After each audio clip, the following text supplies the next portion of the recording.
muda mwingine tunawatumia walimu kama wasimamizi wa miradi, basi tuwapelekeni hata crash program ya kuwapa kuwajengea uelewa kwamba wanachokisimamia ni nini. Sababu muda mwingine tunaweza tukawa naambia kwamba engineer yupo, mwalimu anasimamia, engineer anakuja mara moja, lakini ule ubora ukakosekana, tukamlaumu mwalimu. Kumbe mwalimu yeye ni mwalimu tu wa jiografia au wa Kiswahili, lakini anasimamia mradi ambao unajua kusimamiwa na engineer. Kwa ili tulichukue kama kwa mkoa wetu wa Tanga, pengine na wengine waje wajifunze kwetu kwamba walimu ambao tunawaachia miradi tunawafanyia crash program ya usimamizi wa miradi, ufuatiliaji na tathmini, ili walau sasa waweze kupata zile sifa za kuweza kusimamia. Lakini jambo jingine kubwa, tumeshakuwa na majengo haya.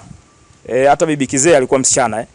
Kwa hiyo kutokana kwamba majengo haya tayari ni mapya, basi tuendelee kuyatunza walau yakae muda mrefu, kwa sababu sio rahisi tena kupata fedha zilizokuja kwa mara moja kuja kuweka tena structures za namna hii. Kwa hiyo tukitunza, na bahati nzuri sisi ni walimu, tukiwaelekeza watoto pia umuhimu wa kutunza miundombinu yetu ya shule, basi walau ikae vizazi kadhaa hivi, tukija tukitafuta fedha nyingine kwa ajili ya kuweka structure, basi tuwe tumesogea. Hilo nafikiri nimeongea kwa wepesi kidogo, lakini ni jambo la kulitilia mkazo, kwa sababu sote sisi wataalamu tunajua tunapoomba fedha ni muda gani zinachukua wakati kuletwa. Kwa hiyo hilo niombe tulizingatie. Tarehe 10 mwezi wa 8 2025, kwa mujibu wa maelekezo ya utekelezaji wa mradi huu ulilenga kujenga vyumba 7 vya madarasa ya elimu ya awali na msingi pamoja na matundu 12 ya vyoo. Hadi kufikia sasa, jumla ya shilingi milioni 199,168,619 na senti 48 zimetumika katika utekelezaji wa mradi huu.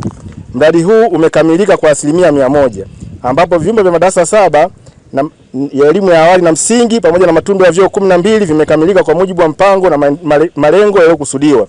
Aidha, mradi umekamilika rasmi tarehe 25 Juni 2026. Nipongeze kwa juhudi kubwa ambazo hizi zimefanywa. Tumeona mtaalamu ametuelekeza, ametupa elimu ambayo ipo, lakini pa kujazia yapo baadhi ya maeneo ambayo hayahitaji sana taaluma. Kwa mfano,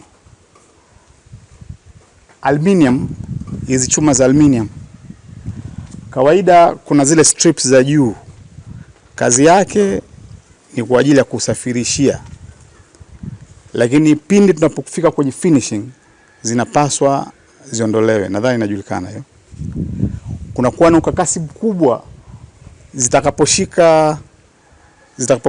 zitakapokuwa na jua na niite kama joto, sio nisemeje kitaalamu, mwisho wa siku inakuwa ni kama uchafu. Sio, kumenielewa engineer? Huwa zinanata na huwa hazitoki. Kwa hiyo baada ya muda mchache ile value for money inakuwa haionekani.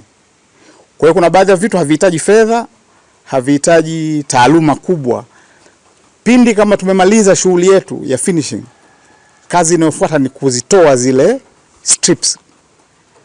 Lakini kwenye eneo la floor, ili value for money ionekane, ni lazima tuone namna gani bora ya kuweza kuhitimisha au kufanya finalization pale, kupata ile value for money.